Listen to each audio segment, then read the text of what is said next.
unë nuk jam jurist, do të përmbahem nga përgjigjja, por për atë sa di, nëse e këshyrë ninin 26 të ligjit në mbi qeverin, thot poster se duhet tipe dorëheqje para certifikimit të rezultateve. Pra, këta, nëse unë e kuptoj ligjin, këta është dashur me hup mandatet. Të gjithë këta ministra që janë zgjedhur deputet është dashur me hup mandatet, ose çka mundet tjetër me kone parapar me ligjin. Sepse ligji është shumë i qartë, ta e kanë bëu atë ligj, është ligji vetëvendosjes, konkretisht ka hyrë në fuqi me 22 tetor të vitit 2022, domethënë vetëvendosja ka bëu. Dhe ligji thotë, muj me pa artikullin 26, neni 26 të ligjit për qeverinë, thotë se të zgjedhurit duhet japin dorëheqje para ministrat duhet japin ose çu thotë anëtarët e qeverisë. Pjesëtarët e qeverisë duhet japin dorëheqjen disa ditë para certifikimit. Para se të bëhet certifikimi i zgjedhjeve. Dhe nëse precizohet një gjë e tillë, atëherë është një arsye pse është precizuar.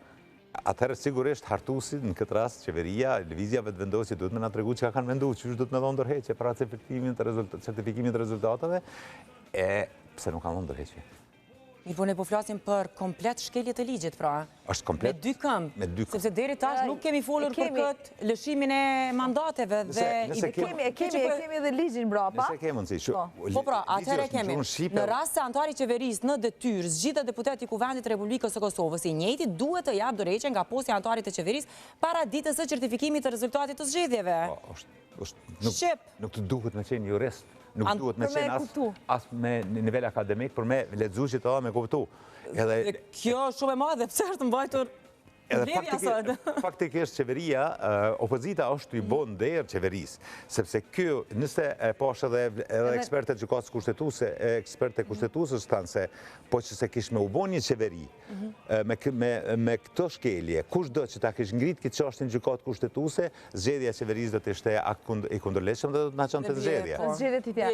Dhe nini është shumë i qartë për ndalimin e konfliktit të interesit. Pra arsyeja sepse duhet të jep dorëheqje qeveria është pikërisht të mos ketë konflikt interesi për mandatin e deputetit. Për mendimin tim, aq sa një ligjit, aso nuk jam juriste, por kam një afinitet për ligjin, jam moj vetës që di me i lexu ligjet, unë mendoj që zotri Kurti e ka humbur mandatin e deputetit. Unë për jurist dhe tash që ndodh, duhet të zëvendësohen, pra.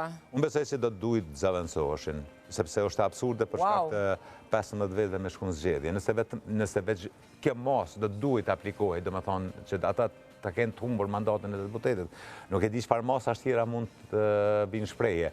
Por një gjë dihet qartë, se kemë të bëjmë me shkelje të pastër ligjore nga ana e lëvizjes së vendosjes. Kjo është një shkelje askush nuk mund ta mohej. Kot po dalin ata dhe po përpiqen me bojnë një shumë ult, me bojnë lidhjen me listën serbska, se këta janë të mbrojt Kosovën. Ligjet që i kanë bërë vetë për i shkelen, qka jetë të prit prej opozitës. Opozita në këtë rast ka lu një rol shumë të mirë, se nuk e ka lanë qeverin faktikisht me shkel kushtetutën dhe me shkel ligjet e këtij veni.